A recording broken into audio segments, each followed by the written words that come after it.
Investigators tell us that 4 insurgents were involved in the attack. They drove their Volkswagen vehicle down this road, down to that center over there, where you see that crater. That's where the explosion happened. This is yet another collective display of national outrage as Nigerians gather to express their displeasure at the current state of the nation. Due to the high level of poverty in many parts of northern Nigeria, Boko Haram has been able to lure young men to join the sect. In recent confessions, some of them revealed that they had been offered more than $3,000 to join the insurgency. The Temple of Pythons is one of the famous stops here in Wida. The snakes have been here since 1863, and sometimes they cross the street to the Catholic Church, and the priest has to bring them back. Now, the aim is to get rid of anonymity and identify those who qualify for services. But making the process work is definitely an uphill battle, especially in communities like this one. The transformation happens when this mulch of crushed plastic bags is melted here. It's turned into these spaghetti-like strings, which are then cooled in water. This swing has helped carry tens of thousands across Africa over the years. Its next destination, however, could be your kitchen. Music was a huge part of the anti-apartheid movement, and Nigerian musicians stood side by side their South African counterparts to push the message. Today, that message is now one of praise and tribute. With the recent string of killings and kidnapping of schoolgirls by Islamist group Boko Haram, improving girl-child education may become all the more difficult. Adaure Achumba, Maraba, Nasarawa. Scores killed and scores more injured. Monday's bombing was one of the deadliest Nigeria has ever seen. It's certainly the most devastating attack on record in the capital. And the Yaya car park is but a shadow of what it once was. Usually this bus park is crowded with commuters and private sector workers, and on Monday these buses were fully loaded with passengers. Investigators tell us that 4 insurgents were involved in the attack. They drove their Volkswagen vehicle down this road, down to that center over there, where you see that crater. That's where the explosion happened. The insurgents did try to escape after the blast, but they were caught up in the mayhem. Investigators also found one of the bodies still with wires. More than 30 vehicles were destroyed. A series of secondary explosions took place as a result when their fuel tanks ignited. The blast was felt even on the nearby highway. Windscreens shattered, causing multiple accidents as motorists tried to flee. Like our drivers and some of the ones that works with us in the park, really we lost most of them. But we have not gotten fully account of them yet because we are still searching, going to the hospital, from one of the hospital to the other to general hospital, to make sure we can get full account of them through their identity. And when we go through our files, we will know who and who is missing in the park. It's been more than 24 hours since the attack, and no one has claimed responsibility. Nigerian President Goodluck Jonathan blames Boko Haram insurgents. Most Nigerians suspect the Islamist sect as well. Adaure Achumba, Yaya, Abuja.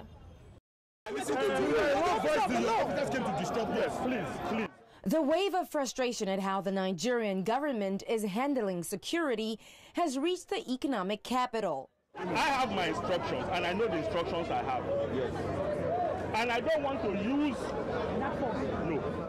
Dozens gathered in Lagos demanding greater efforts to find the schoolgirls who went missing in Chibok. This is yet another collective display of national outrage as Nigerians gather to express their displeasure at the current state of the nation.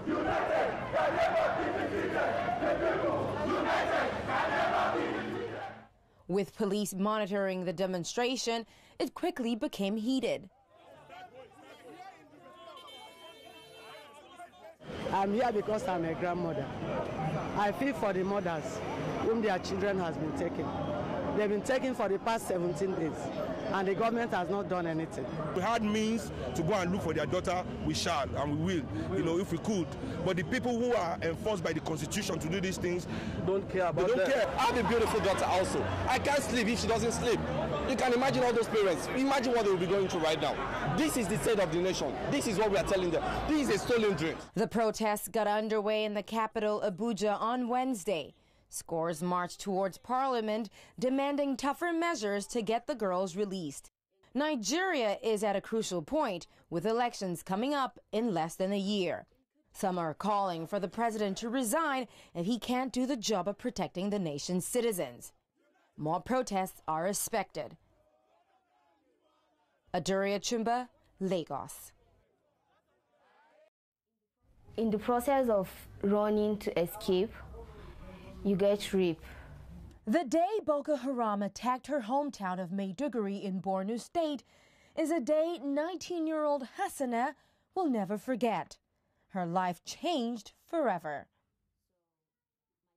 My scarf, they have to use it to tie my hands and my mouth. So one of them was actually the one that did it. I was pleading with them. That was all my words. I was thinking I could have something to protect myself,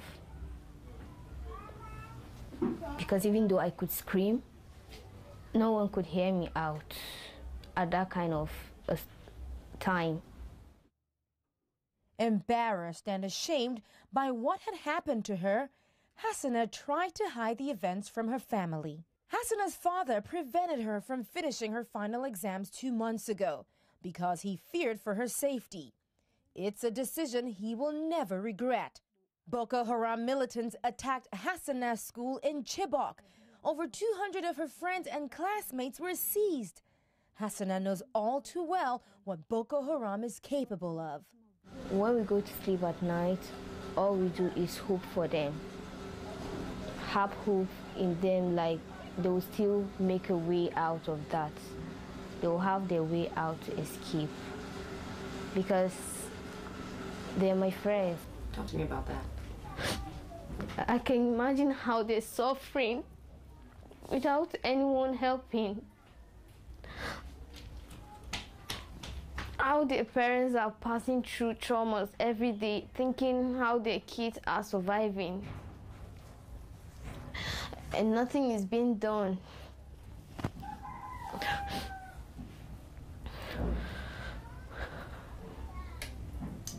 Are you disappointed in the government? Yeah, I'm very disappointed in them. Rape is one of Boko Haram's weapons. Over 100 cases have been recorded in the past 2 months in one northern state alone. Countless others go unreported. Now, wounds inflicted by a weapon can heal, but wounds of rape stay with the victim forever. Abubakar Sadiq Muhammad is a Muslim cleric in northern Nigeria, where Islamist sect Boko Haram has launched hundreds of attacks since 2009. He runs a radio program from the capital city Abuja, which is popular because of its boldness in the face of terror. He spends a lot of his time at the Al-Nur Masjid, where he teaches and counsels other faithfuls. The responsibility we have as clerics, not just in Nigeria alone, but in the whole world, is to promote the best teachings of Islam the best possible way. Violence was never what the Prophet of Islam used to propagate the deen. Sadiq Muhammad says Islam is a religion that preaches mutual understanding and love. He hopes his message will counter the hatred of extremists. Other Muslim leaders have died after criticizing the insurgents for misinterpreting the doctrines of Islam.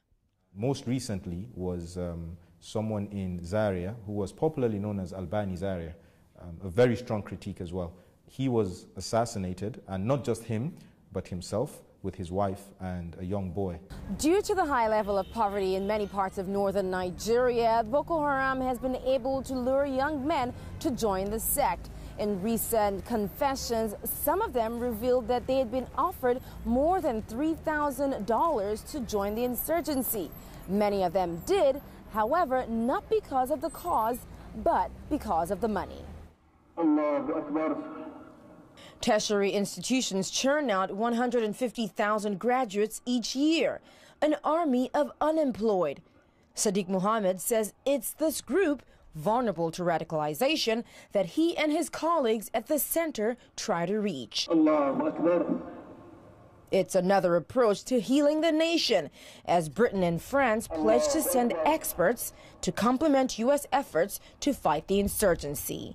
Adaure Achumba, Abuja. This is Lagos, Nigeria's commercial hub.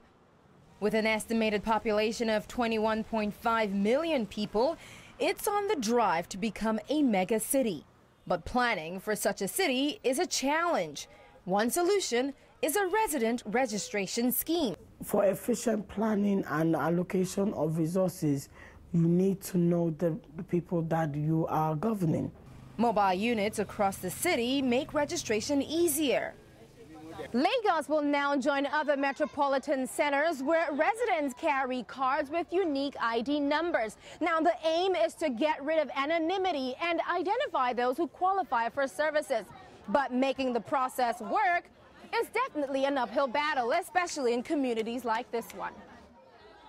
In Makoko, there aren't enough schools, and there were no street names or house numbers until the community itself sorted this out.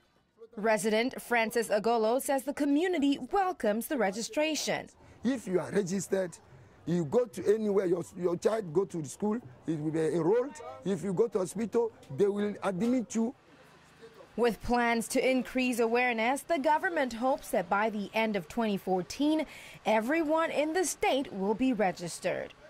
Adaure Achumba, Lagos. Ladies and gentlemen, this is your captain speaking. Welcome on board. But this is no ordinary journey. These planes are destined never to fly again. They've been dumped here at the Murtala Muhammad International Airport and others across Nigeria over the years. There are 13 abandoned planes at this airport alone, 65 in total nationwide. They're the remnants of failed airlines, failed smuggling missions, or simply failed dreams. Now, the Aviation Ministry has decided it's time to remove them. We need this space to develop the airports. No graveyard. Take it out or I take it out for you. The airport's authority has called in contractors to break up the planes and to find a new use for their aluminum.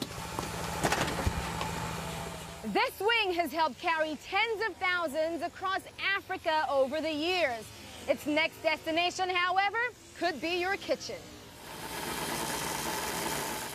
They use it for building whatever they want to build, even electronics, pots, rails, roofing sheets, etc.